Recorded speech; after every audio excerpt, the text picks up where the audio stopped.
The silence inside St. George's Hanover Square was not peaceful. It was suffocating, a heavy blanket woven from judgment and scandalous anticipation. 300 of Victorian London's most ruthless elite held their breath as Lady Cecilia Vane, trembling beneath layers of Chantilly lace, leaned in to whisper the words that should have destroyed her. "The child," she choked out, her hand hovering over her stomach. "He isn't yours, Sebastian." She expected rage. She expected the Duke of Ashbury to cast her onto the cobblestones. But Sebastian Cavendish did not recoil. Instead, he did the one thing that would stun the world more than her betrayal. He smiled. The year was 1874, and the wedding of the season had effectively ground London to a halt.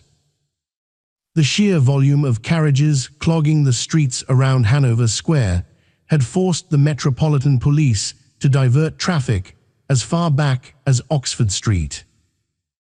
It was a union that made sense on paper, the kind of cold, calculated arithmetic the aristocracy thrived upon. Sebastian Cavendish, the 8th Duke of Ashbury, needed an heir to secure the Cavendish legacy, a sprawling empire of coal mines in the north and vast estates in Derbyshire. Lady Cecilia Vane, the daughter of the impoverished Earl of Marwood, needed a miracle to save her family from the indignity of selling their ancestral home. Inside the church, the air was thick with the scent of hothouse lilies and expensive perfume. The pews were a sea of silk and velvet, filled with peers of the realm who whispered behind gloved hands. They were not here for romance, they were here for the spectacle. The Duke was known as the Iron Duke, not for his military prowess, but for his emotional impenetrability. He was 32, devastatingly handsome in a severe, dark way, and possessed a reputation for absolute ruthlessness in the House of Lords. Cecilia stood at the altar, the weight of her diamond tiara pressing into her temples like a crown of thorns. She felt nauseous. The morning sickness she had managed to hide with ginger tea, and sheer will was threatening to rebel. She looked up at Sebastian. He looked magnificent and terrifying, his broad shoulders filling out his black morning coat, his expression unreadable as the Archbishop of Canterbury droned on about duty and sanctity. The moment of truth arrived. The Archbishop paused, the heavy silence descending like a guillotine blade. If any man can show just cause, why they may not lawfully be joined together. It wasn't a man who spoke. It was Cecilia herself, though her voice was so quiet it barely carried past the altar rail. "Stop," she whispered. Sebastian turned his head slowly, his grey eyes locking onto hers. He didn't look angry, he looked intensely focused, like a predator assessing a sudden movement in the grass. "Cecilia," his voice was low, a deep baritone that vibrated in the small space between them. She couldn't do it. She couldn't trap him. Not like this. The guilt had been eating her alive for 3 months, ever since the distinct, fluttering realization had settled in her womb. She loved him, that was the tragedy of it. She had fallen in love with the man she was sold to, and that love demanded a truth that would ruin her. "I cannot marry you under false pretenses," she said, her voice trembling but gaining a desperate strength. She leaned in closer, so only he and the priest could hear, though the straining ears of the front row, including the gossip-mongering Lady Jersey and the formidable Dowager Duchess of Ashbury, Sebastian's mother, caught the frantic energy of the moment. "The child I carry," Cecilia confessed, tears finally spilling over her lashes, "it is not yours, your grace. I am with child, and I cannot name the father." The world seemed to tilt on its axis. The Archbishop looked as though he might faint. In the front pew, the Dowager Duchess dropped her hymnal. The dull thud echoed like a gunshot in the silent church. For 10 agonizing seconds, Sebastian said nothing. He simply looked at her, his gaze dropping to her waist, concealed beneath the corsetry and lace, and then back to her tear-streaked face. The scandal was already written. By sunset, Cecilia would be a pariah. Her family would be ruined. She would be forced to flee to the continent, perhaps to live in obscure poverty in a Swiss village, raising a bastard child alone. She braced herself for his rejection, for the cold turn of his back. Then Sebastian moved. He did not step away. He stepped closer. He reached out, his large, gloved hand cupping her cheek, his thumb brushing away a tear with a tenderness that made the congregation gasp. "Is that all?" he asked. His voice was not a whisper. It was clear, calm, and carried to the back of the church. Cecilia blinked, stunned. "Sebastian, did you hear me? I am pregnant. With another man's." "I heard you," Sebastian interrupted, his eyes never leaving hers. "You told me you carry a child. You told me you are frightened." He turned then, facing the hundreds of stunned faces. He looked at his mother, whose face was a mask of horror. He looked at the journalists scribbling furiously in the gallery. He looked at the Earl of Marwood, Cecilia's father, who looked ready to collapse from a stroke. Sebastian took Cecilia's hand and placed it firmly on his arm. He looked back at the Archbishop. "Continue," the Duke commanded. The Archbishop stammered. "Your Grace," but the lady stated. The lady stated she is with child. Sebastian's voice boomed, cold and authoritative, the voice of a man who owned half the county and feared nothing. "And I am stating that I am marrying her. Unless you wish to debate the legitimacy of the future heir of Ashbury with me directly." A collective gasp ripped through the room. The future heir. He was claiming it. He was claiming a child that his bride had just confessed was not his. He was rewriting reality in front of 300 witnesses. Cecilia stared at him, her heart hammering against her ribs. "Sebastian," she hissed, "what are you doing?" "You can't." "I can do whatever I damn well please," he murmured out of the side of his mouth, his grip on her hand tightening reassuringly. "Stand up straight, Cecilia. You are about to be a duchess. Do not let them see you tremble." The rest of the ceremony passed in a blur of surrealism. The vows were spoken. The rings were exchanged. When Sebastian kissed her, it wasn't the chaste peck of an arranged marriage. It was possessive, searing, a stamp of ownership that warned every man in the room to back away. As they turned to walk down the aisle, the silence broke into a cacophony of whispers. The Dowager Duchess remained seated, her face grey, refusing to look at her son. But Sebastian walked with his head high, guiding Cecilia through the gauntlet of judgment. Outside, the carriage awaited. As the footman closed the door, shutting out the roar of the crowd and the flashing of early cameras, Cecilia collapsed back against the velvet squabs. She looked at the man sitting opposite her, her husband, the stranger who had just saved her life. "Why?" she whispered. "Why did you do that?" Sebastian began to peel off his white gloves, his movements slow and deliberate.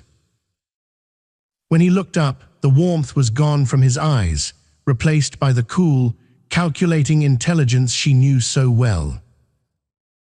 "Because, Cecilia," he said softly, "I have my own secrets.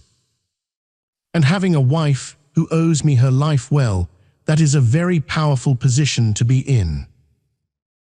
He leaned forward, the carriage rocking as the horses lurched into motion. "But do not mistake my mercy for ignorance. We are going to Ashbury Hall immediately, and once we are behind closed doors, you will tell me the name of the man who touched what is mine, and then—" His eyes darkened, a flash of something dangerous igniting in the grey depths. "And then I will deal with him." Cecilia shivered. She had thought the wedding was the end of her troubles. She realized now, as the carriage rattled over the cobblestones toward their uncertain future, that the true drama was only just beginning. She had married the Iron Duke, but she had no idea what metal lay beneath the surface. And the name she had to give him was the one name that could tear the entire British Empire apart. The carriage ride to Ashbury Hall, the Duke's country estate in Derbyshire, took 2 grueling days. For most of the journey, silence sat between them like an unwanted chaperone. Sebastian spent the hours reviewing parliamentary papers, his brow furrowed, while Cecilia stared out the window at the passing English countryside, her hand protectively over her stomach. Her mind drifted back to the summer that had started it all. The summer of 1873. It had been in Brighton. Her father, the Earl, had rented a modest townhouse, hoping the sea air would cure his gout and that the social season would secure a match for Cecilia. But Cecilia, 20 years old and stifled by the rigid rules of her existence, had found escape not in ballrooms but on the windswept cliffs. That was where she met him. She didn't know he was who he was. He had introduced himself simply as Captain Henry. He was dashing, with windblown blonde hair and a laugh that made her feel lighter than air. He wasn't like the stiff aristocrats her father paraded before her. Henry listened to her. He asked her about her sketches, her thoughts on poetry, her dreams of traveling to Italy. They met in secret for weeks. It was a whirlwind, the kind of romance written about in the penny dreadfuls her maid smuggled into the house. They met in the ruins of an old chapel. They walked along the beach at dawn before the rest of the world awoke. He told her he was a soldier waiting for deployment. He told her He loved her. "I will come for you," Henry had promised one stormy afternoon, sheltering her from the rain under his heavy military coat. "I have duties to settle in London. Family matters. But once I am free, I will ask your father for your hand." She gave herself to him that day. It was an act of rebellion, of pure, unadulterated passion. She believed in his promises. She believed in him. Then he vanished. No letters. No visits. Just a void where his laughter used to be. 2 months later, the nausea began. And 2 weeks after that, her father announced that the Duke of Ashbury had made a formal offer for her hand. Cecilia had tried to refuse. She had wept and pleaded. But her father had been ruthless. "We are destitute, Cecilia. The Duke asks for no dowry. He is willing to pay off my gambling debts. You will marry him, or you will watch this family starve in the gutter." She had resigned herself to her fate, intending to bury her secret deep inside. But as the wedding approached, the guilt became a physical weight. Sebastian Cavendish had been nothing but courteous during their brief courtship. He was older, serious, and intimidating, but he had been kind. He brought her rare books because he heard she liked to read. He didn't treat her like a broodmare, he treated her with a grave respect. That respect was what broke her. She couldn't trap a decent man into raising another man's child without him knowing. Now, sitting in the carriage across from him, she watched him turn a page of his document. "We are nearly there," Sebastian said, startling her. He didn't look up from the paper. "Sebastian," she started, her voice raspy. "I never meant to hurt you." He finally looked up, closing the leather folder. The lamp inside the carriage cast flickering shadows across his sharp cheekbones. "You haven't hurt me, Cecilia. You have embarrassed me. There is a difference." "I thought you would cancel the wedding," she admitted, "and let the world know I had been cuckolded before the ink was even dry on the license." He let out a dry, humorless laugh. "No, the Cavendish name does not suffer humiliation. We absorb it. We crush it." He leaned forward, his knees brushing against her silk dress. "You said the name of the father could destroy empires. You are prone to dramatic flourishes, my dear, but I am curious. Who is he?" Cecilia looked away. "I only knew him as Captain Henry. He abandoned me." Sebastian's eyes narrowed. "Captain Henry? A soldier?" "Yes. He said he had family matters in London." He quoted Byron.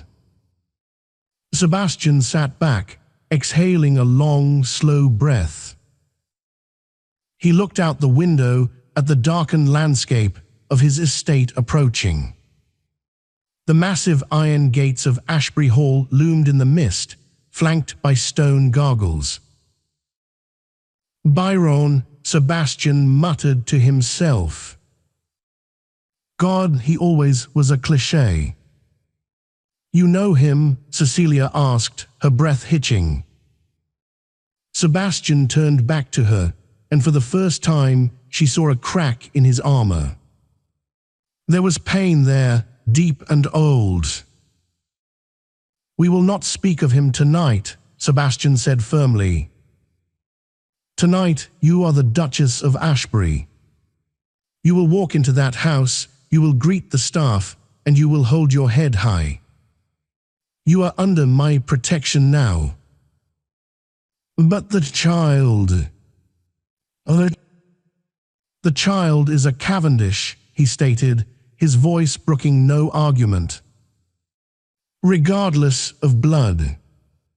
If anyone asks, if anyone dares to question the timing, you will say he was premature. Do you understand?" "Oh, yes," she whispered. The carriage rolled to a halt. The door was pulled open by a footman in livery. Sebastian stepped out first, then turned and offered his hand to her. As she took it, she felt a sudden surge of gratitude mixed with fear. He was saving her, yes.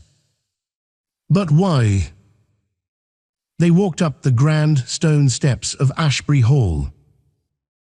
The massive oak doors groaned open, revealing a cavernous entrance hall lined with portraits of ancestors who seemed to glare down at the intruder. Waiting in the center of the hall, dressed in severe black, was a woman Cecilia recognized from the wedding, the woman who had dropped her hymnal. The Dowager Duchess, Lady Margaret. She looked at Cecilia's stomach, then at her son. "You are a fool, Sebastian," the Dowager hissed, her voice echoing off the marble. "Do you think I don't know? Do you think the servants don't talk? You have brought a cuckoo into the nest." "Mother," Sebastian said, his voice dropping to a dangerous chill. "Meet your daughter-in-law. You will treat her with the respect due her title." "Respect," Lady Margaret laughed, a harsh, brittle sound. "She is a whore, and you are a cuckold. You have doomed us all." "I said," Sebastian stepped forward, towering over his mother, "that is enough." "Is it?" The Dowager stepped closer, her eyes glittering with malice. "Does she know, Sebastian? Have you told her?" "Told me what?" Cecilia asked, stepping into the light. Sebastian stiffened. "Mother, go to your wing." "Told you," the Dowager continued, ignoring her son, why he was so ready to accept a bastard child. Why he wasn't surprised. She pointed a shaking finger at Sebastian. "Ask him why he cannot sire an heir of his own, girl. Ask him why the Cavendish line ends with him unless he steals another man's son." Cecilia turned to Sebastian, shock widening her eyes. "Sebastian." Sebastian's jaw clenched, a muscle feathering in his cheek. He didn't look at his mother. He looked at Cecilia, and for a moment he looked incredibly weary. "Go to your room, Cecilia," he said quietly. "We will talk in the morning." "No," she said, finding her voice. "You demanded the truth from me in the carriage. Now I demand it of you. Is it true?" "Yes," Sebastian said, the word hanging in the air like a sentence. "I cannot have children. I am sterile. A childhood fever." He looked at her stomach, his expression softening into something unreadable. "So you see, Cecilia, your mistake is not a curse. For me, It is a convenient solution. I need an heir. You have one. It is a business arrangement. Cecilia felt a chill run through her. Was that all this was? He hadn't saved her out of kindness or love. He had saved her because he needed a prop to hide his own inadequacy. He was using her child to save his pride. I see, she said, her voice cold. A business arrangement. Go to bed, Sebastian said, turning away. But as Cecilia walked up the grand staircase, she couldn't shake the feeling that there was more. He had recognized the description of Henry. He knew who the father was. And as she reached the landing, she heard the dowager's voice drift. Up from the hall below, sharp and venomous. It is poetic justice, isn't it, Sebastian? That you are forced to raise his child. Your brother's child. Cecilia froze, her hand gripping the banister until her knuckles turned white. Brother. Captain Henry Cavendish. She hadn't just slept with a soldier. She had slept with the Duke's younger, estranged brother. The child she carried wasn't just a bastard. It was the rightful nephew of the man she had just married. And she had just brought the ultimate weapon of the family feud right into the heart of the enemy's home. The morning sun over Derbyshire did not bring warmth. It brought a cold, grey illumination to the sprawling estate of Ashbury Hall. Cecilia sat at the long mahogany dining table, her breakfast of poached eggs and toast untouched. The silence in the room was heavy, broken only by the rhythmic ticking of a grandfather clock and the clinking of silverware against fine china. At the other end of the table, 10 feet away, sat Sebastian. He was reading the Times, his face composed, his posture rigid. To an outsider, he was the picture of a relaxed aristocrat. To Cecilia, he was a fortress with the drawbridge pulled up. She could not eat. The revelation from the night before that her lover, the father of her unborn child, was Sebastian's own brother, had kept her awake until dawn. She had spent the night piecing together the fragments of Captain Henry. The resentment in his voice when he spoke of family matters. The way he mocked authority. It all made sickening sense. He wasn't just a soldier, he was Lord Henry Cavendish, the spare to the heir, the charming rogue who had always lived in the shadow of the Iron Duke. Eat, Cecilia, Sebastian said without looking up from his paper. You are eating for two, and the heir of Ashbury must not be malnourished. Cecilia set down her fork, the clatter loud in the quiet room. Is it true? Sebastian turned a page. Is what true?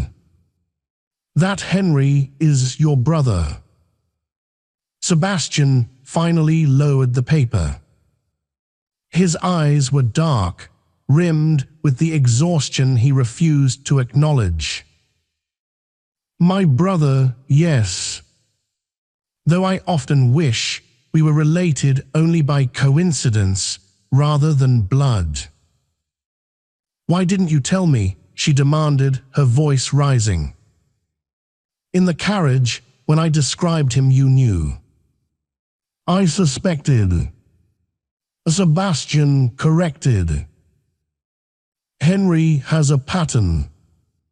He finds things that are beautiful and fragile. He breaks them, and then he leaves them for me to fix. Usually it is a horse, or a gambling debt, or a servant girl. This time it was a peer's daughter.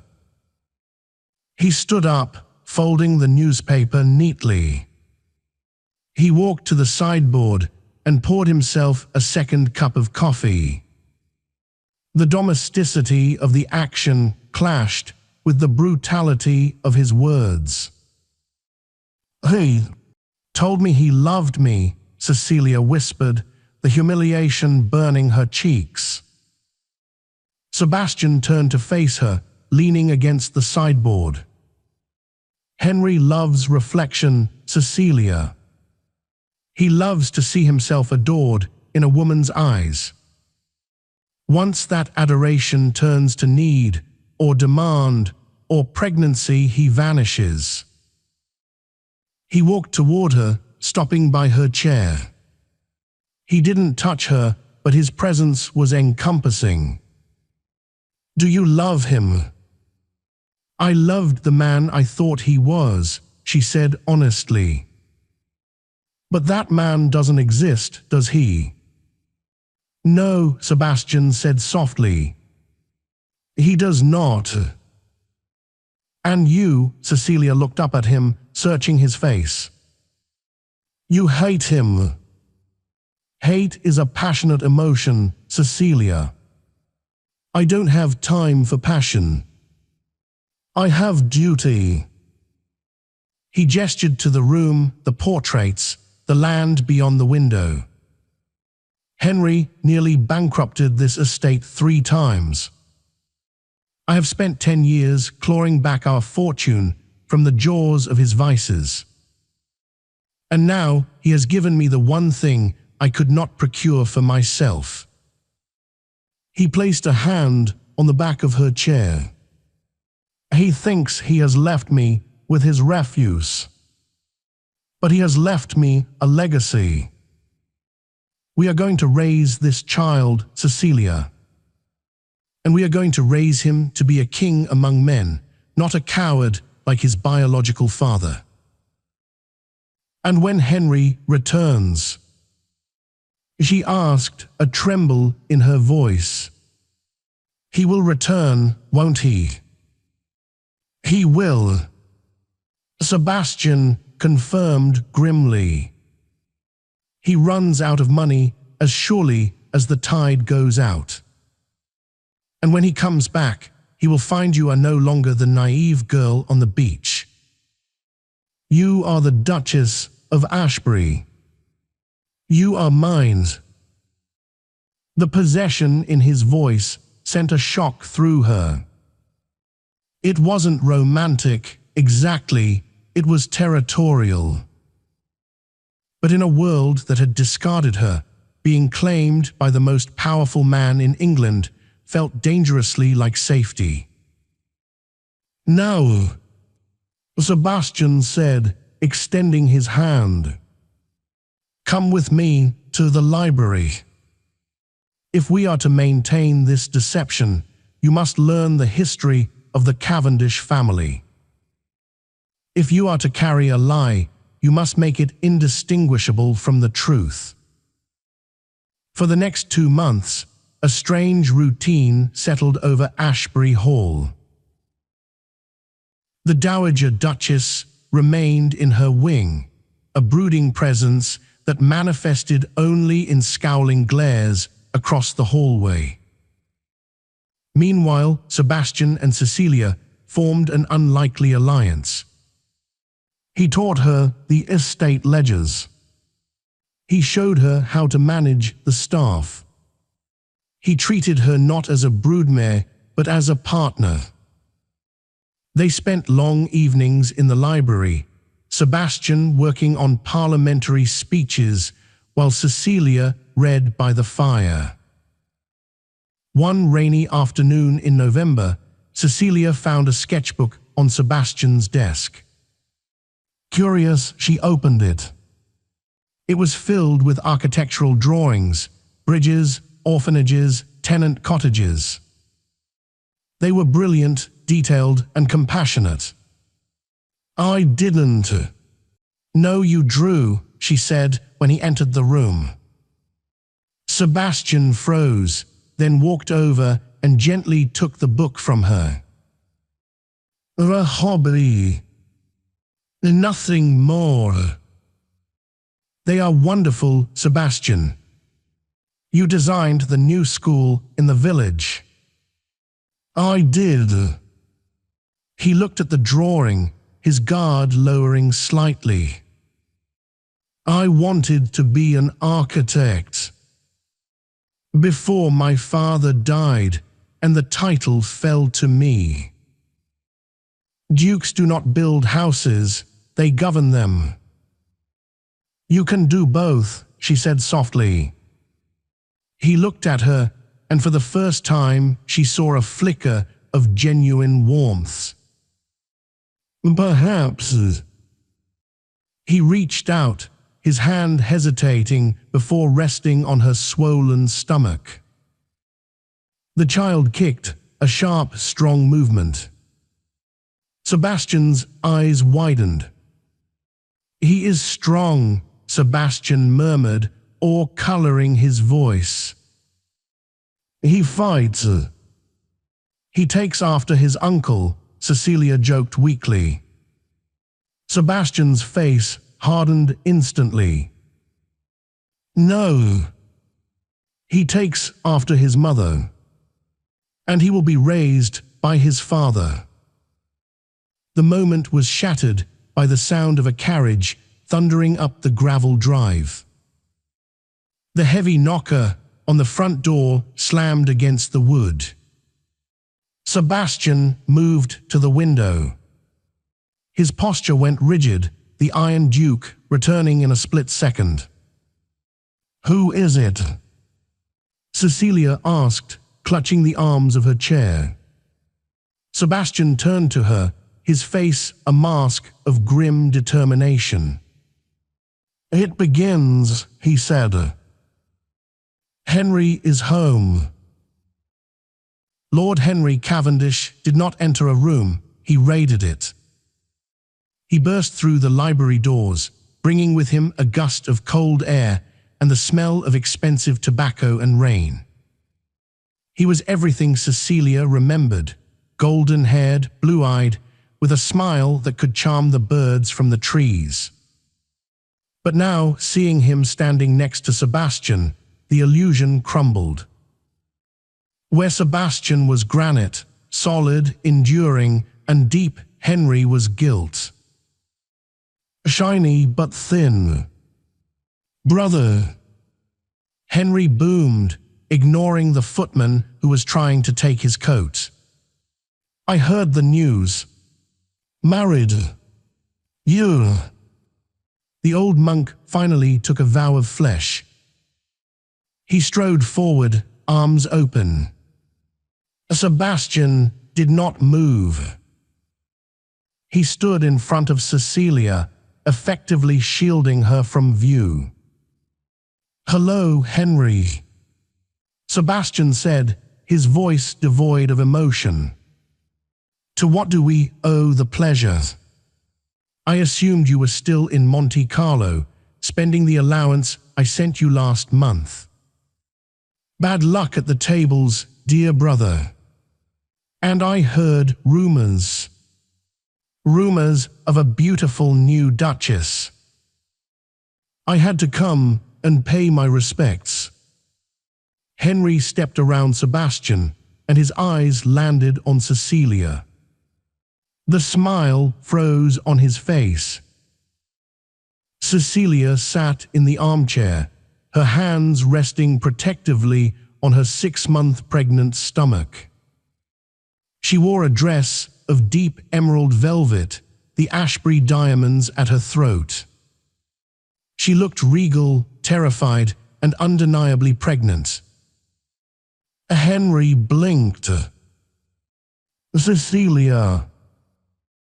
The name hung in the air, a ghost from a summer past. Hello, Henry, she said, her voice surprisingly steady. Stood up, using the arm of the chair for support. "It is Lord Henry, I presume. Your brother has told me so much about you." Henry looked from Cecilia to her stomach, then to Sebastian. His mind, quick and cunning, began to do the maths. June to November. 5 months. She was clearly 6 months along. A slow, incredulous grin spread across his face. He looked at Sebastian, his eyes dancing with malicious delight. "Well, well," Henry drawled, walking closer. "You work fast, Sebastian. Or perhaps not fast enough." "Watch your tongue," Sebastian warned, a low growl. "Oh, come now," Henry laughed, circling them like a shark. "We are all family here." Cecilia Vane, the little artist from Brighton. "I must say I am hurt. You moved on from our friendship very quickly." "I moved on to a man," Cecilia said, her chin lifting. "Not a boy playing soldier." Henry's smile faltered. He wasn't used to resistance. He turned to Sebastian. "Does she know, brother? Does she know that the great Duke shoots blanks?" "That is enough," Sebastian said. "Get out." "Or what?" Henry challenged. "You'll cut me off. You can't. The entailment guarantees my allowance. And now." And he gestured to Cecilia's stomach. "Now I see you are trying to pass off a cuckoo as a hawk." "Whose is it, Sebastian?" "The stable boys. The gardeners." He stepped closer to Cecilia, invading her space. "Or perhaps someone she met by the sea." Sebastian moved faster than Cecilia thought possible. He grabbed Henry by the lapels of his coat and slammed him against the oak bookshelves. Heavy leather-bound volumes tumbled to the floor. "You will speak to my wife with respect." Sebastian hissed, his face inches from Henry's. "And you will never, ever mention the past again. This child is my heir. Is that understood?" Henry gasped, struggling for breath, but the smirk didn't leave his eyes. "You need me, Sebastian. If I tell the world the truths, if I demand a paternity test, your precious reputation turns to dust." Sebastian released him with a shove. "Do it. Tell them. And I will publish the file I have on your activities in India. The smuggling. The desertion."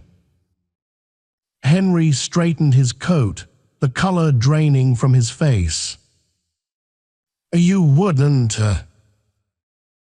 Try me." Henry glared at them, hatred radiating from him. "This isn't over. You can play house with my leavings, brother, but blood always tells. That child will be a Cavendish, yes. But he will be my son. And every time you look at him, you will see me." He turned on his heel and stormed out. Cecilia sank back into the chair, trembling. Sebastian went to the sideboard and poured a brandy, his hand shaking slightly. He downed it in one swallow and turned to her. "He knows," Cecilia whispered. "He suspects," Sebastian corrected. But he is greedy. He won't talk as long as I pay him. And I will pay him. I will pay him until he rots, if that's what it takes to keep you safe. He knelt beside her chair, taking her hands. Are you all right? I hate him, she said, tears hot in her eyes. I thought I loved him, but he is a monster. He is a weak man, Sebastian said. And weak men are dangerous. But we are stronger. We have something he lacks. What? Something to fight for. Sebastian kissed her knuckles. Rest now. The Christmas ball is in 2 weeks. All of London will be here. Henry will be there. We must show them that we are unbreakable. The Christmas Ball of 1874 was the most lavish event Ashbury Hall had seen in a generation. The great hall was decked in holly and ivy, with a 20-foot spruce tree glittering with candles and glass ornaments. The orchestra played Strauss waltzes, while 300 guests swirled in a kaleidoscope of silk and jewels. Cecilia, 7 months pregnant now, sat on a velvet dais, Sebastian standing guard beside her like a sentinel. The Whisper campaign had been vicious, fueled by the Dowager Duchess, who sat in the corner holding court with the worst gossips of the ton. Look at her, Lady Jersey whispered loud enough to be heard. 7 months. She looks ready to pop. A premature baby, they say. Convenient. And the Duke looks like he's guarding the crown jewels, another tittered. Then the music stopped. Henry had entered the room. He was drunk. Not stumbling drunk, but the dangerous, loud kind of drunk. He wore his dress uniform, medals gleaming, medals he likely hadn't earned. He walked straight to the dais. A toast, Henry shouted, grabbing a glass of champagne from a passing tray. The room went silent. To my brother. Henry raised the glass. The most generous man in England, who takes in the poor, the weary, and the pregnant. A collective gasp went through the room. Sebastian stepped forward, his face a mask of fury. Henry. Bed. Now. Why? Henry laughed, swaying. I'm just celebrating the happy couple. And the little nephew on the way. He looked at Cecilia with a predatory sneer. Tell me, dear sister-in-law, does the baby kick?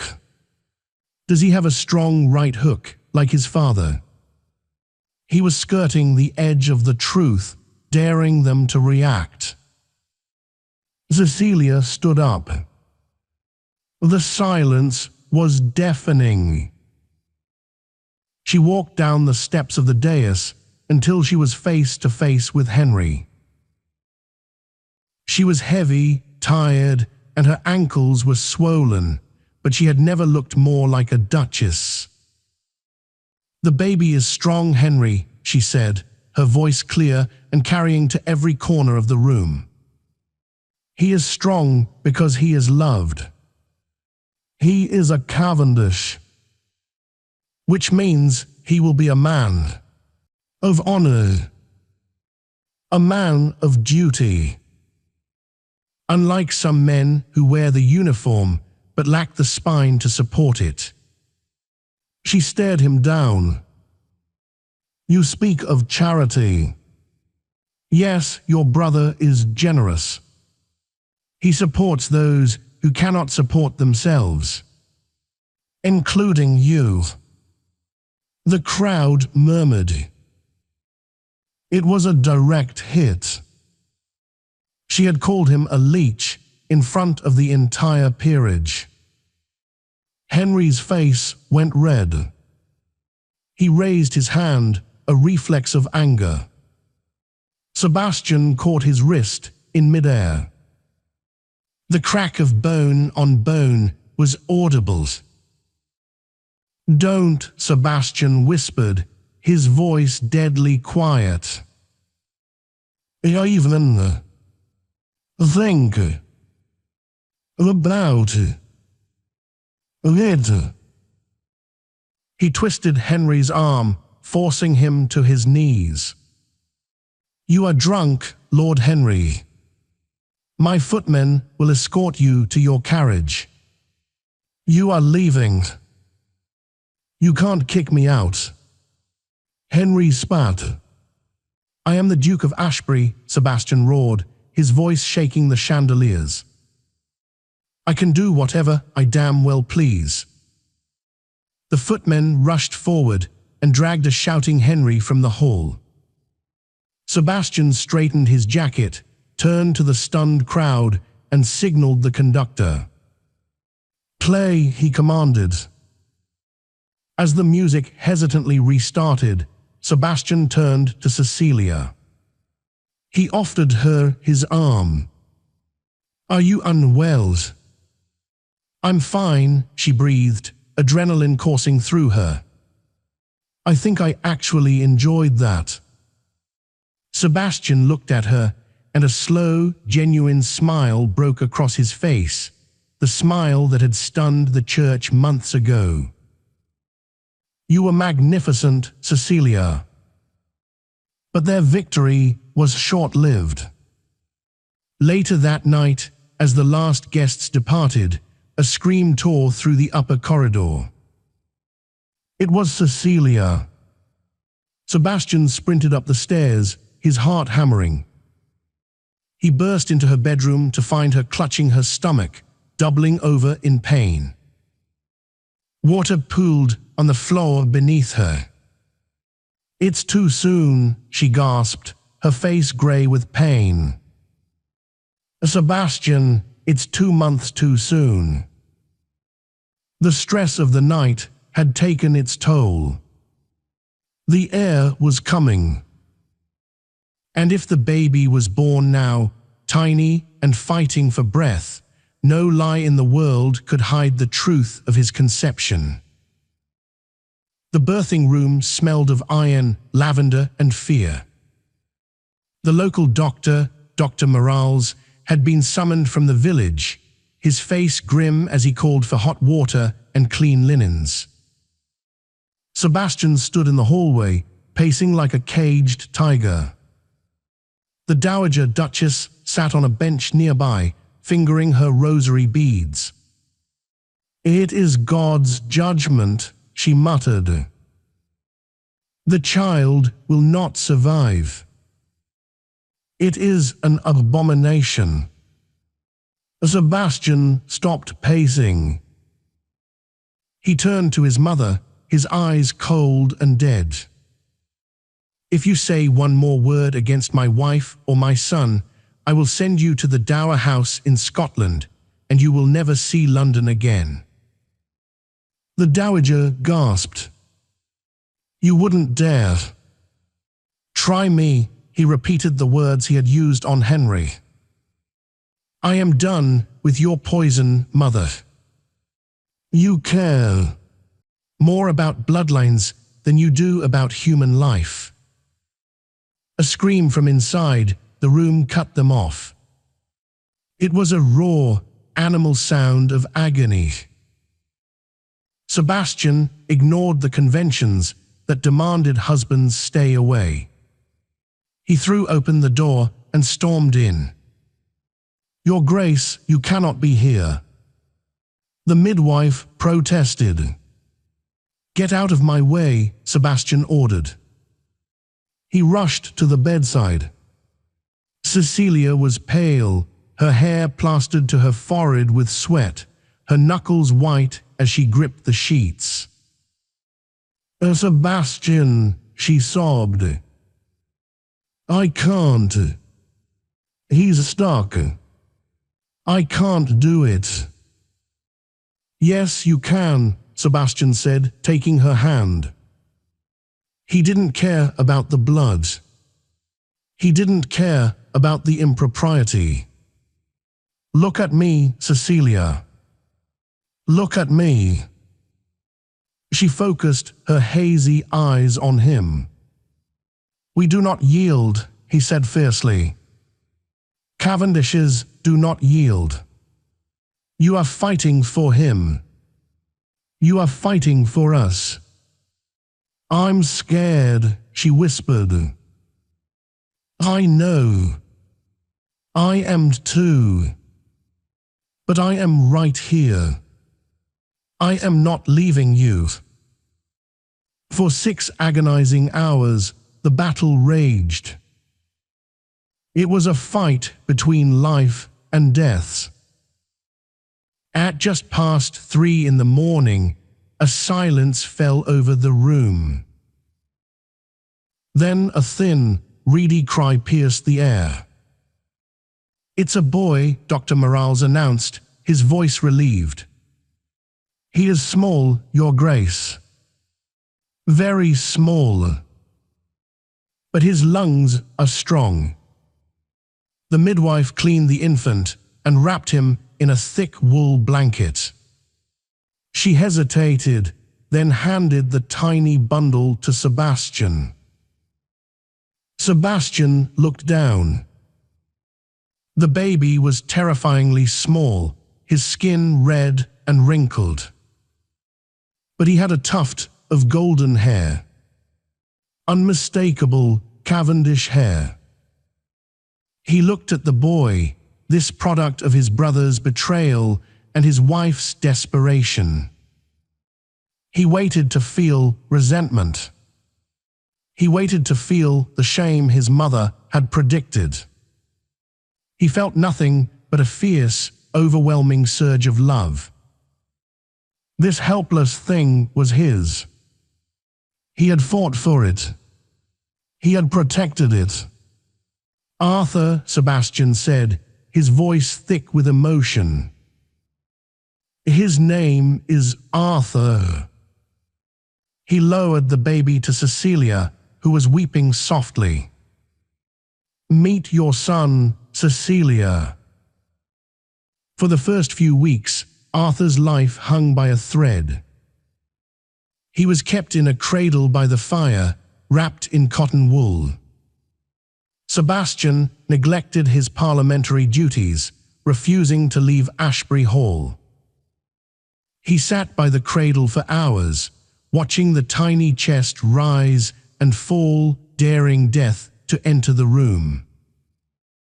By February, Arthur had turned a corner. He was gaining weight. His eyes, initially blue, were starting to darken, perhaps to grey like Sebastian's, or perhaps they would stay blue like Henry's.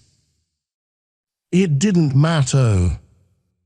He was the heir. But the peace could not hold. On a crisp morning in March, a legal summons arrived.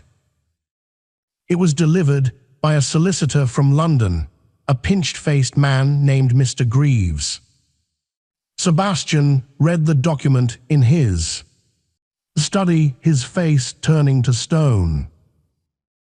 "What is it?" Cecilia asked. She was holding Arthur, who was now a healthy, gurgling 3-month-old. "It is a petition to the House of Lords," Sebastian said quietly. "Filed by Lord Henry Cavendish." "For what?"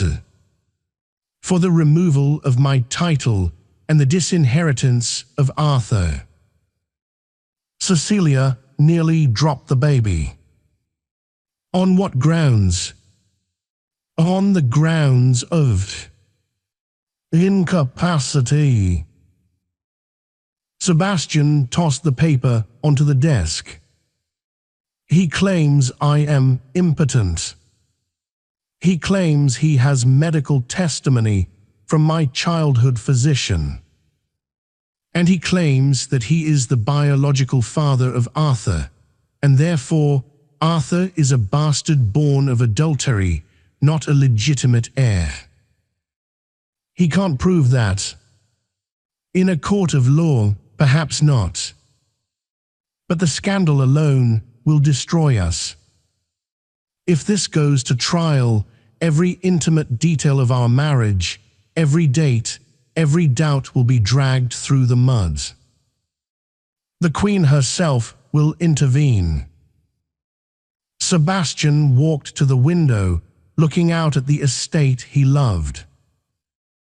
He wants a settlement, Cecilia. He wants half the estate in exchange for dropping the suit. He wants to bleed us dry. We can't give it to him, Cecilia said, anger replacing her fear. He will destroy the land. He will sell the tenants' homes. I know. Sebastian turned back. I have one card left to play. But it is a dangerous one. It requires me to do something that might make you hate me. What is it? I have to acknowledge the affair, Sebastian said. But not in the way he thinks. He walked over to her and touched Arthur's soft cheek. Pack your trunks, Cecilia. We are going to London. We are going to face him in the House of Lords. And I am going to tell the world a story they will never forget. What story? The truth, Sebastian said, his eyes hard as flint. Or at least a version of it that Henry cannot survive. The stage was set for the final confrontation.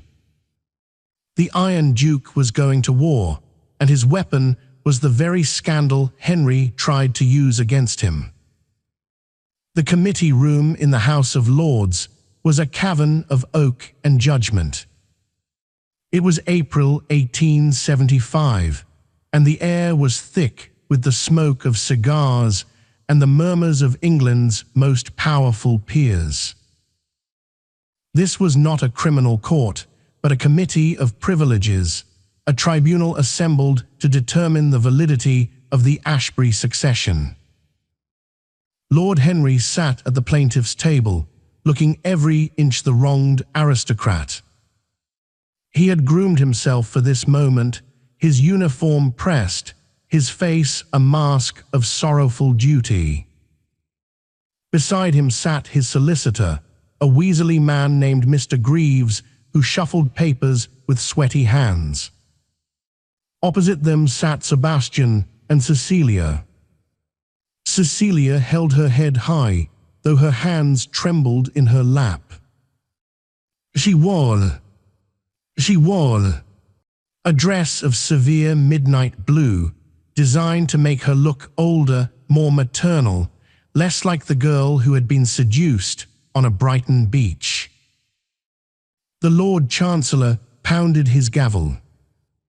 We are here to hear the petition of Lord Henry Cavendish regarding the legitimacy of the infant, Arthur Cavendish, styled Marquis of Ashbury. Henry stood up. He spoke with a practiced cadence, painting a picture of a brother who, desperate for an heir to hide his own shame, had tricked a naive woman into marriage and foisted a bastard upon the peerage. My lords, Henry said, his voice catching with feigned emotion. It breaks my heart to drag my family's name through the mud. But the dukedom is a sacred trust. It requires blood, pure Cavendish blood. My brother. The Duke is incapable of siring children. A tragedy, yes. but a fact confirmed by his own physicians years ago. He pointed a finger at Sebastian. He has knowingly conspired to place a cuckoo in the nest. And the true father, I have reason to believe it, is a commoner. A nameless soldier who took advantage of Lady Cecilia's youth. A murmur of outrage rippled through the gallery. The peers glared at Cecilia. To them, she was the villain, a woman of loose morals who had corrupted a great house. I call the Duke of Ashbury, the Lord Chancellor announced. Sebastian stood. He did not look at Henry. He walked to the stand with the steady, rhythmic gait of a man marching to war. He placed his hand on the Bible. Your Grace, Henry's lawyer, Mr. Greaves, began, is it true that you suffered a fever in your youth that left you sterile? Sebastian looked at the committee. He knew that a lie here would be perjury. It would mean prison. It is true that I suffered a severe fever, Sebastian said, his voice cool. And it is true that doctors predicted difficulties. Difficulties, Greaves scoffed. Impossibilities, surely. Have you ever, in 10 years of prior courtship, fathered a child? No. And yet 2 months after your marriage, your wife gives birth to a full-term child. Greaves smirked. Do the math, Your Grace. Unless you are claiming a miracle. I am claiming, Sebastian said, that Arthur is my son. Biologically. Greaves pressed. Will you swear on the Bible that you are the biological father? Question. Greaves shouted. I am answering it, Sebastian countered. He reached into his breast pocket and pulled out a sealed document. You speak of blood, Henry. You speak of honor. You claim to be the protector of the Cavendish name. Sebastian turned to the Lord Chancellor.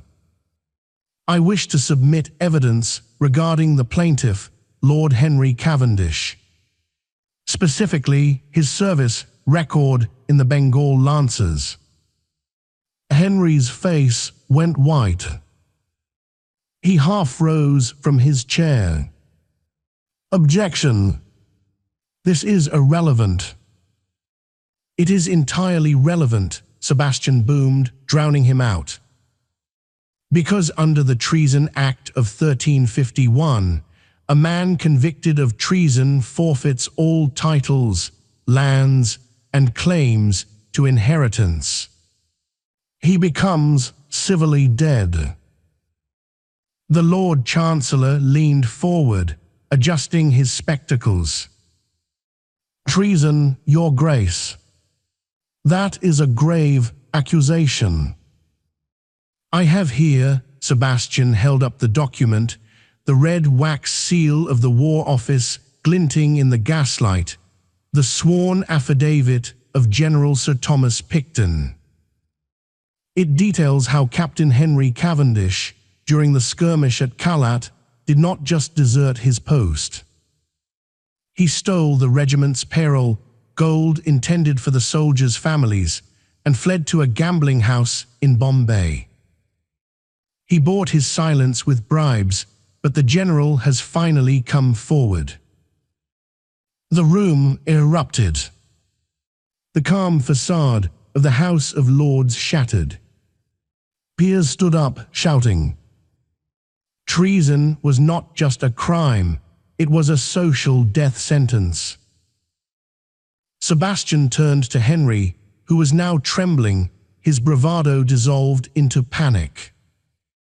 You are not the heir, Sebastian said, his voice cold and final. You are a fugitive. You have no rights to this title. You have no rights to this land. And you certainly have no rights to my son. He's mine, Henry screamed, losing all control. He's my son, I slept with her, I am the father. The confession rang out, shocking the room into silence once more. Henry clamped his hand over his mouth, realizing too late what he had done. He had just admitted to adultery with a peer's wife, a crime in itself, while simultaneously destroying his own argument about a nameless commoner. Sebastian smiled. It was a terrifying smile. Thank you, Henry, Sebastian said softly. You have just admitted that the child is of Cavendish blood. You have proven Arthur's lineage for me. Since I, as the husband, accept the child as mine, and the biological father is a Cavendish, the bloodline is preserved. Sebastian turned back to the lords. My lords, my brother has admitted the child is his nephew. I lay claim to the child as my son by marriage. The blood is pure. The challenger is a traitor. I ask you to dismiss this petition and have this man removed from my sight. The gavel banged. Petition dismissed. Bailiffs take Lord Henry into custody pending a court-martial.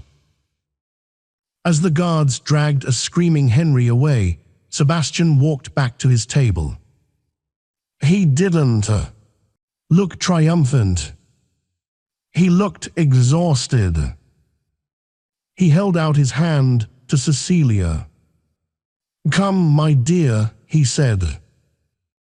Let us go home. Cecilia took his hand, her legs feeling like jelly. They walked out of the chamber, through the parting sea of stunned aristocrats, and into the cool London afternoon. You knew, she whispered, as they climbed into their carriage. You knew about the perils. I have known for years, Sebastian said, leaning his head back against the seat. I kept it hidden to protect the family name. But I told you, Cecilia. I will burn the world to protect what is mine. He opened his eyes and looked at her. And you are mine. Cecilia sat on a stone bench nearby, sketching the scene in charcoal. She looked up as a shadow fell over her work, Sebastian. He had just returned from riding, his boots dusted with Derbyshire earth. His hair was greying at the temples now, but it only softened the severe lines of his face. He sat beside her, watching the boy who should have been a living symbol of his brother's betrayal, but had instead become the light of his life. He is fast, Sebastian noted softly, and fearless. He asked me today why he doesn't look like you, Cecilia said, watching Arthur tumble into the grass. Sebastian stiffened slightly. And what did you tell him? I told him, Cecilia said, placing her hand on his arm, that he has your heart. And that is what makes him a Cavendish. Sebastian turned his hand over, interlacing his fingers with hers. He looked at the ground, a rare hesitation in his demeanor. Cecilia, I have a confession. One that I should have made years ago. What is it? I lied, he whispered. About the fever. About the sterility. The wind rustled the oak leaves, the only sound in the stunned silence. Cecilia stared at him. What? I was never sterile, Sebastian admitted, his voice rough with vulnerability. I told my mother that lie years ago because I did not want to marry the women she pushed on me. I was afraid I was too cold, too much like my own father. I didn't want to propagate a lineage of misery. I wanted the line to end with me. He looked up, his grey eyes open and unguarded. Then I met you. I saw how you fought for an unborn child who wasn't even yours yet. You didn't see a burden, you saw a life. You taught me that family isn't about blood. It is about who stays, so we could have. Cecilia trailed off, her heart pounding. Yes, we could have. Sebastian reached into his jacket pocket and pulled out a small velvet box. Inside lay a ring, not the heavy ancestral diamond of their arranged marriage, but a simple band of sapphires and pearls. I married you to save your reputation, Sebastian said. I claimed Arthur to save my pride. But I want to marry you again. Not as a duke protecting a desperate girl, but as a man who loves a woman. He slipped the ring onto her finger. I love you, Cecilia. I want to make this real. In every sense, tears streamed down Cecilia's face. You foolish man, she laughed, pulling him close. It has been real for a long time. Does this mean, Sebastian murmured against her hair, that we might try? For a brother or sister for Arthur. I think the estate could manage one more Cavendish, she smiled. Provided they have your stubbornness. Papa! Mama, Arthur yelled from the garden, waving a stick triumphantly. Sebastian stood up, pulling his wife to her feet. Coming, Arthur. They walked together across the lawn, the Iron Duke and his Duchess, stepping out of the shadows of the past and into the bright, unwritten future. The scandal was history, the love story was just beginning. Sebastian Cavendish's shocking decision to claim an illegitimate child as his own didn't just save a reputation. It redefined the meaning of honor in Victorian England. By choosing love over lineage and protection over pride, the Iron Duke proved that family is defined not by whose DNA we carry, but by who is willing to stand beside us in the fire. Their story reminds us that even in the most rigid societies, the human heart can find a way to break the rules for the sake of something greater. It teaches us that redemption often comes from the most unexpected places, and that sometimes the wrong choice in the eyes of the world is the only right choice for the soul. What would you have done in Sebastian's shoes? Would you have claimed the child or exposed the truth? Let me know your thoughts in the comments below.